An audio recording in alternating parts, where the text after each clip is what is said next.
नमस्कार साथियों, मैं सीमा गुप्ता आज आप सभी के बीच समीक्षा अधिकारी, सहायक समीक्षा अधिकारी, मुख्य परीक्षा की तृतीय प्रश्न पत्र निबंध से संबंधित महत्वपूर्ण गाइडेंस प्रोवाइड कराने वाली हूँ। और साथियों, बताने वाली हूँ कि निबंध की यदि आप तैयारी करना चाह रहे हैं और चाहते हैं कि निबंध में आप सभी अधिकतम अंक प्राप्त करना, तो अवश्य आप सभी को कुछ महत्वपूर्ण, कुछ इम्पोर्टेंट स्ट्रेटजी फॉलो करनी होगी। वो क्या है स्ट्रेटजी, आज इसी पे चर्चा मेरे द्वारा की जानी है।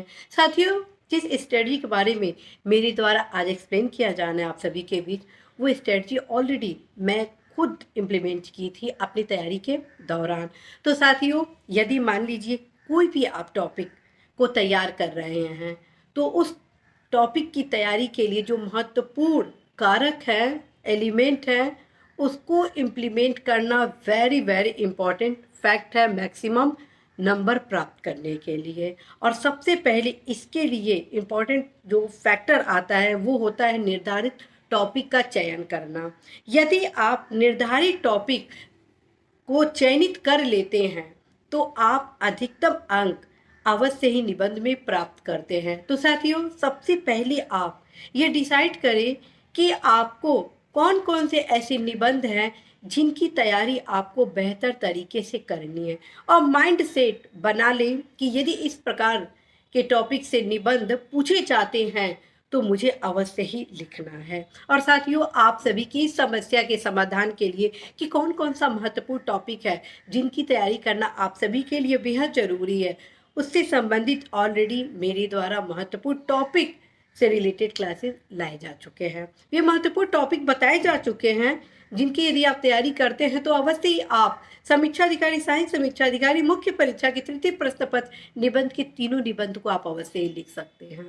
तो साथियों, पहला जो स्टेप था वो था टॉपिक का चयन करना। जब आप टॉपिक को चयनित कर लेते हैं, उसके बाद आपकी रणनीति होनी चाहिए प्रत्येक टॉपिक से संबंधित एक फैक्ट बेस्ड नोट्स तैयार करना। जी हाँ, प्रत्येक टॉपिक से रिलेटेड आप एक फैक्ट चार्ट बनाएंगे, फैक्ट नोट शीट अवश्य बनाएंगे।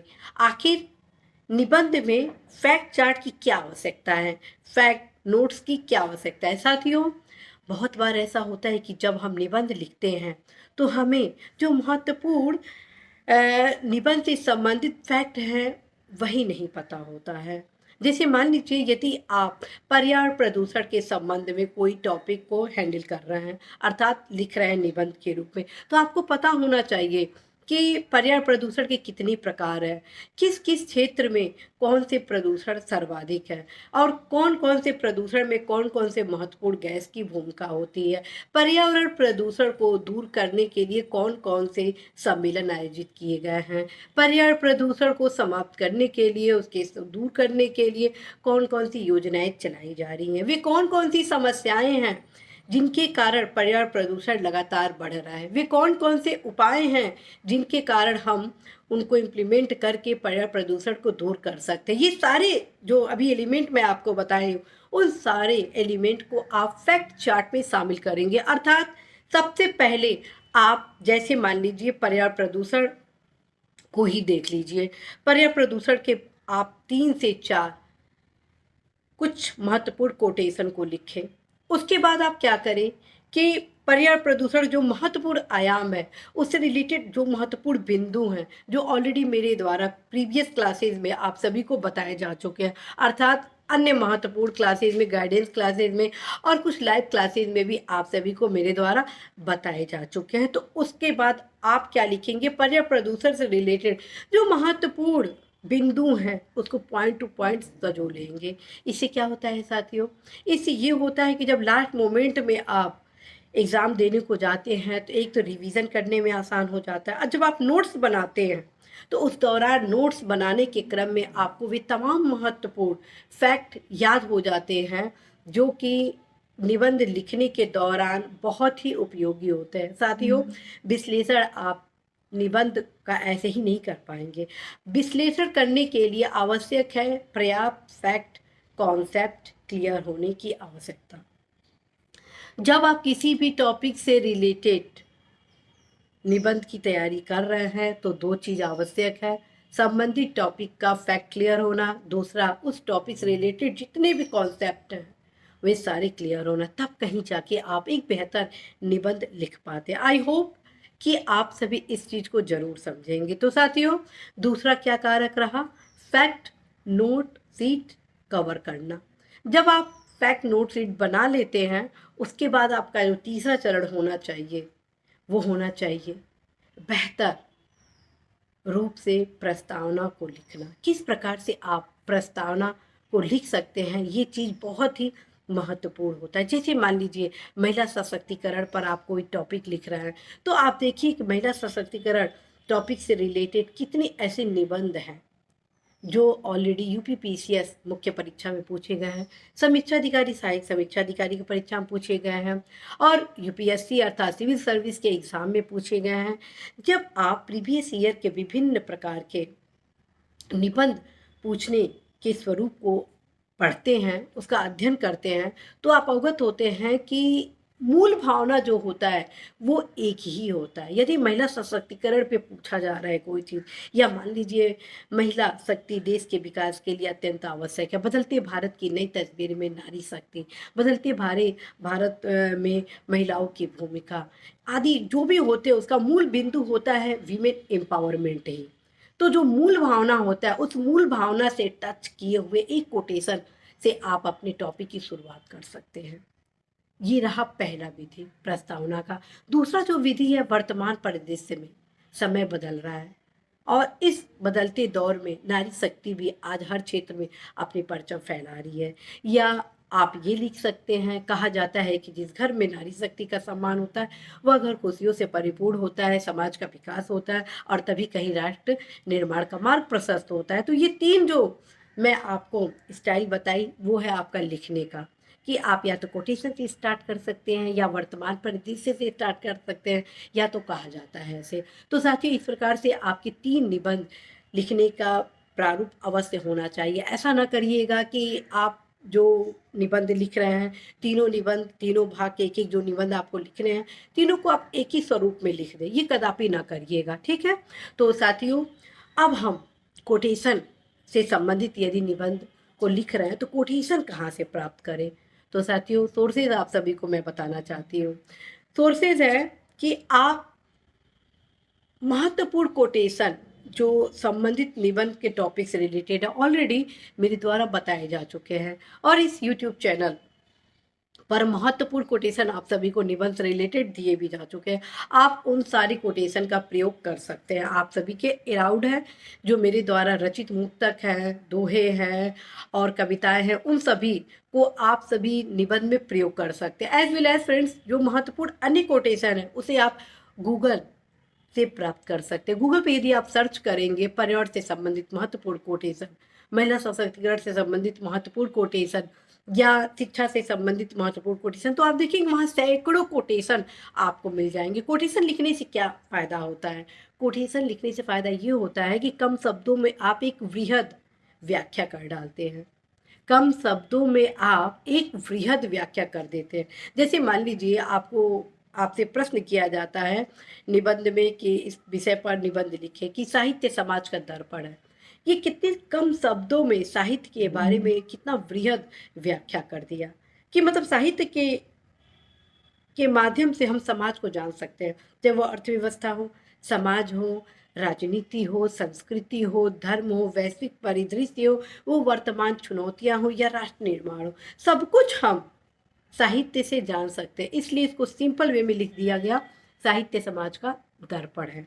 तो साथियों, कोटेशन से आप छोटे से अर्थात कम शब्दों में आप वृहद सूचनाएं संबंधित परीक्षक को दे रहे हैं कि आप क्या लिखना चाह रहे हैं, क्या बोलना चाह रहे हैं, संबंधित टॉपिक पे आपकी क्या जानकारी है। और यदि ये कॉन्सेप्ट आप अपनाते हैं, लिखने का तरीके को अपने निबंध में समायोजित करते हैं, तो निश्चित रूप से साथियों आप सभी बेहतर अंक प्राप्त करेंगे ही करेंगे। और अब हम आते हैं कि जब हम महत्वपूर्ण निबंध से संबंधित टॉपिक की तैयारी करते हैं तो विषय सामग्री क्या हो? विषय सामग्री के लिए सबसे बेस्ट सोर्सेज है फ्रेंड्स, योजना पत्रिका अथवा कुरुक्षेत्र पत्रिका। साथियों, मैं इन्हीं दोनों पत्रिकाओं के माध्यम से मैं अपने 21-22 निबंध से संबंधित तैयारी की थी। मैं लगभग 22 निबंध की तैयारी की थी और उन्हीं 22 निबंध से लगभग सारे के सारे निबंध पूछे गए थे और पूरा प्रयास है उस साइंटिफिक वे को आप सभी के बीच लाए जाने का। तो साथियों, आप सभी इस फॉलो मार्क को जरूर अपनाइए। निश्चित रूप से फ्रेंड्स, आप सभी बेहतर अंक प्राप्त करेंगे ही करेंगे। फ्रेंड्स, ये भी आप सभी को बताना है कि मान लीजिए कि आप किसी भी टॉपिक की तैयारी कर रहे हैं, जैसे एजुकेशन से रिलेटेड टॉपिक की तैयारी कर रहे हैं और योजना पत्रिका में आपको एजुकेशन से रिलेटेड टॉपिक नहीं मिल रहा है, तो आप क्या करिए, इस परिदृश्य में आप कुरुक्षेत्र को पढ़ सकते हैं। मैं ये नहीं कहती हूँ कि एक ही टॉपिक की तैयारी आप दोनों पत्रिकाओं से करें, क्योंकि टाइम इज मनी। कम समय में आप बेहतर तैयारी करें, कम समय में आप स्मार्ट तैयारी करें, क्योंकि विदाउट स्मार्ट स्टडी के आप सफलता प्राप्त नहीं कर सकते हैं। क्योंकि निबंध में अधिकतम अंक प्राप्त करने के लिए जो सबसे जरूरी है वो है राइटिंग प्रैक्टिस। और राइटिंग प्रैक्टिस के लिए आप सभी को अवश्य ही समय निकालना ही निकालना होगा। और यदि निबंध तैयारी में अन्य जगह आप टाइम वेस्ट करते हैं तो निश्चित रूप से आप सभी को राइटिंग करने में समस्याएं होंगी, समय भाव होगा, क्योंकि अन्य सब्जेक्ट भी तो आपको पढ़ना है। तो साथियों, ये चीज़ आप अवश्य ही ध्यान रखें कि जब भी आप तैयारी करते हैं तो टाइम को विशेष फोकस करें। ठीक, तो अब हम चलते हैं विषय सामग्री के अगली कड़ी में। ठीक है, पहले मैं आपको बताई या तो योजना पत्रिका संबंधित टॉपिक है, और यदि योजना पत्रिका में नहीं मिला फिर इस कंडीशन में आप कुरुक्षेत्र को ले सकते हैं। अब जो तीसरा जो सबसे महत्वपूर्ण है वो है गूगल। साथियों, करंट से रिलेटेड जो महत्वपूर्ण फैक्ट है उसे आप गूगल से प्राप्त कर सकते हैं। क्या क्या महत्वपूर्ण चार्ट है या संबंधित डिपार्टमेंट के जो आंकड़े हैं उसको आप प्राप्त कर सकते हैं। और नेचुरली है कि ये सब आप गूगल प्लेटफॉर्म के माध्यम से ही प्राप्त कर सकते हैं। तो जैसे मान लीजिए आप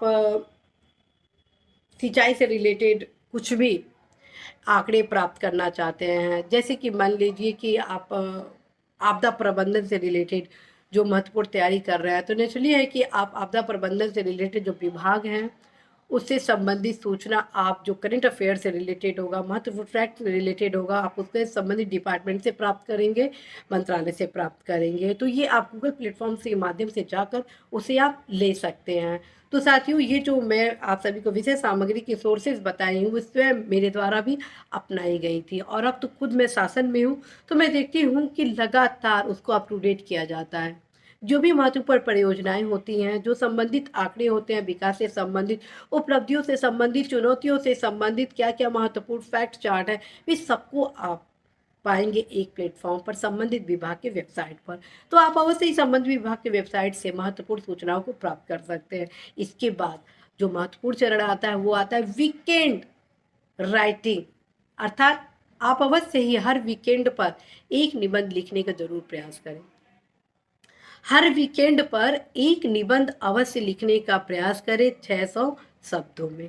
साथियों, शुरुआत में तो आपको बहुत ही दिक्कत होगा, लेकिन लिखते लिखते आप ऐसा महसूस करेंगे कि क्या गजब का आप निबंध लिख रहे हैं। और साथियों, और आप ये बेहतर निबंध कैसे लिखेंगे, जब आप अपने विषय सामग्री की अच्छे से तैयारी कर लेंगे। ऐसा कदापि ना करें, बिना तैयारी के लिखने का बिल्कुल प्रयास नहीं करिएगा, नहीं तो आपका कॉन्फिडेंस लूज हो जाएगा। जब आप लिखने को प्रयास करेंगे, ये तभी बेहतर होगा जब आप संबंधित टॉपिक को अच्छे से तैयार कर लें। तो सबसे पहले आप संबंधित टॉपिक की बेहतर तैयारी करें, उसके बाद ही निबंध को लिखने का प्रयास करेंगे। तो साथियों, आज के इस पार्ट में आप सभी को मेरे द्वारा प्रयास किया गया निबंध से संबंधित महत्वपूर्ण गाइडेंस प्रोवाइड कराने का पूरा प्रयास होगा कि जैसे ही परीक्षा आप सभी के बीच होगा, मेरे द्वारा महत्वपूर्ण टेस्ट भी लिया जाएगा, आप सभी के आंसर को चेक भी किया जाएगा, बताया भी जाएगा कहाँ कहाँ कमियां हैं। पूरा आशा है, विश्वास है कि आप सभी अवश्य ही निबंध की तैयारी अभी से करेंगे, क्योंकि साथियों, जो अभी अर्थात जो टाइम मैनेज करना सीख गया वही सफलता को प्राप्त करता है।